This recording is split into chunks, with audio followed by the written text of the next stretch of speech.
so significant for everyone gathered here. For all of us love freedom.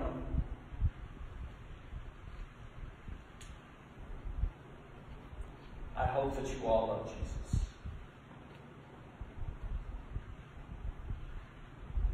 Jesus walks into the synagogue and he discovers a woman who is struggling.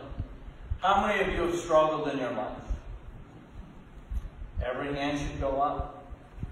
Because struggle is unique to everyone. The struggle could be arthritis, cancer, and the list goes on and on and on. He meets this woman where she is, not where he wants her to be. He meets her where she is, not where he wants her to be. The reason why I say that, in freedom, we can throw our faith around at people, right?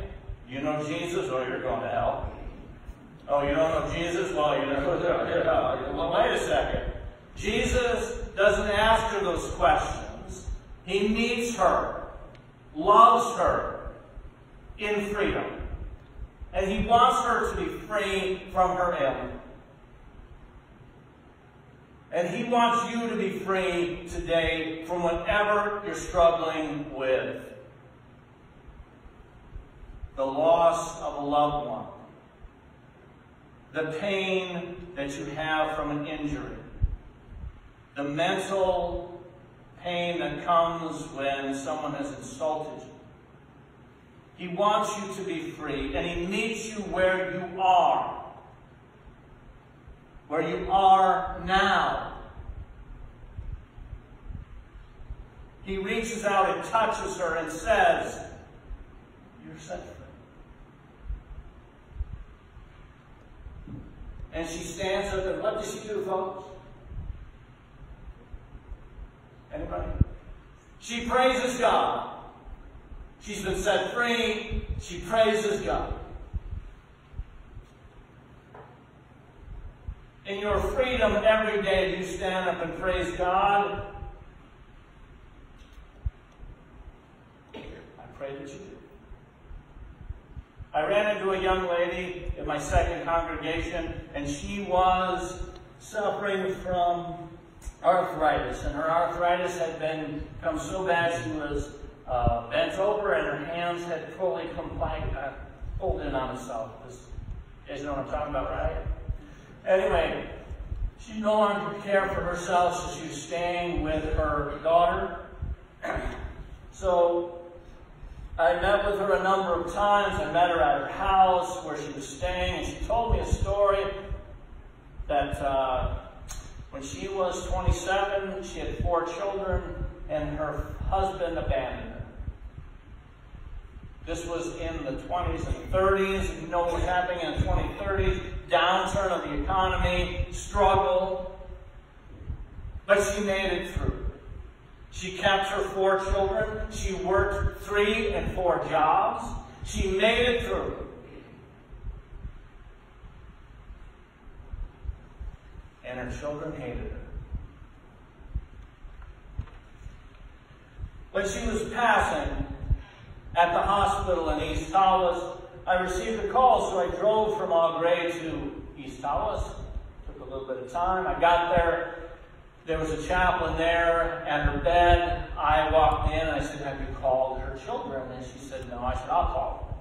I called all 4 because they live varying from 5 to 20 miles away. I said, "Hey, your mother's passing, and she'll be passing in the next hour. You should probably come." They said, "Thank you." They never came.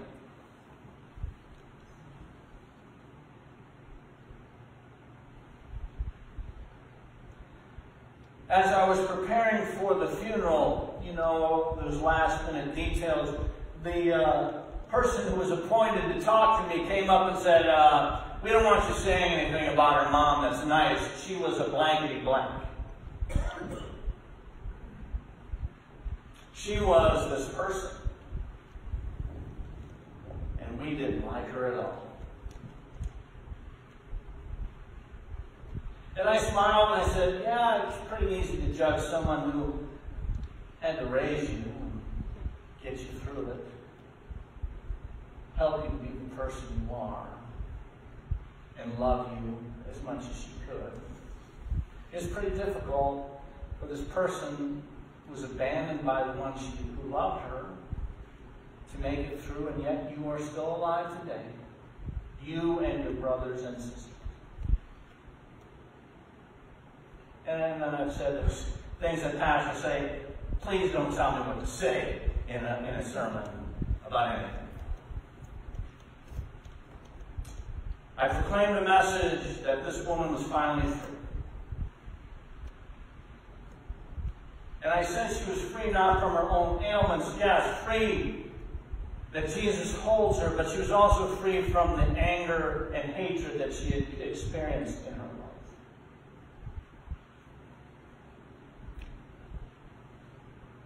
How many of you hate someone else? That's a pretty strong word, I know. How many of you hate someone else?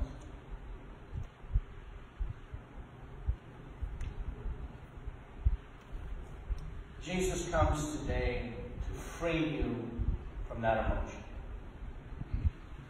He comes to free you from your bondage to sin,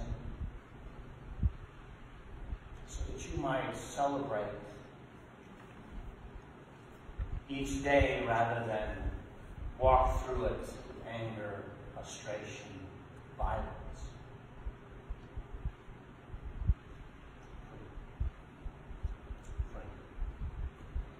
The woman is set free in the gospel lesson, and there should have been a jump up and down and hooray and hallelujah, right? Right, folks? Are you with me? Are you know? Great. So, amen. There you go. Way to go, Myra. Outstanding. So, but the crowd is waiting. Why is the crowd waiting?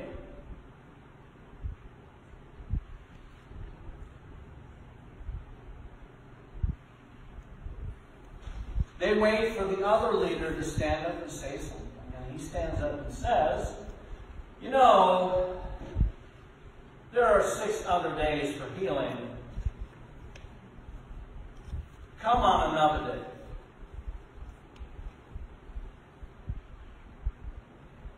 You know people like to justify their positions, yes. Like to justify their actions. And this woman had been coming for 18 years.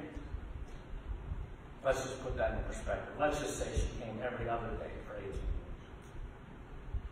And never knew healing. Never knew that she would be released. And on this day when Jesus was there, because he may not be there the next day, on that day, when he comes into her life, he changes her forever. And Jesus says to this person, and let me say to you, he was absolutely right. The rabbi is right. He's coming out and here's the law. The law says you will do no work. He's right. And he's absolutely wrong. Jesus, God, gave us the law so that we might love God and love our neighbor as ourselves. That's what the law is about. Loving God and loving our neighbor as ourselves. Jesus loved this woman. And the crowd, after he says this, goes wild. Yippee-yi-yo, Jesus did great. Yay!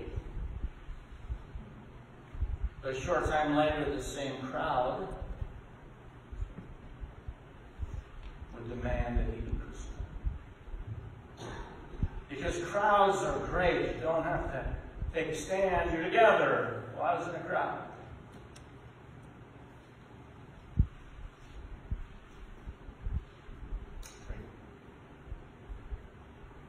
There was a slave in ancient times in Europe He believed in Jesus in a powerful way. He suffered under his master's yoke. He struggled, and this person put him down at every moment. He said, "Hey, you're so stupid to believe in Jesus. You're a slave. You have nothing going for you, and yet you still believe in Jesus." Every day the slave met this struggle with this person being ridiculed, being put down, being insulted. One day the man said to the slave, he said, "You know, you're so stupid. If you felt God was telling you to jump through that wall, you'd do it." And the slave said, "Well, it's my job to jump. And it's God's job to get me through."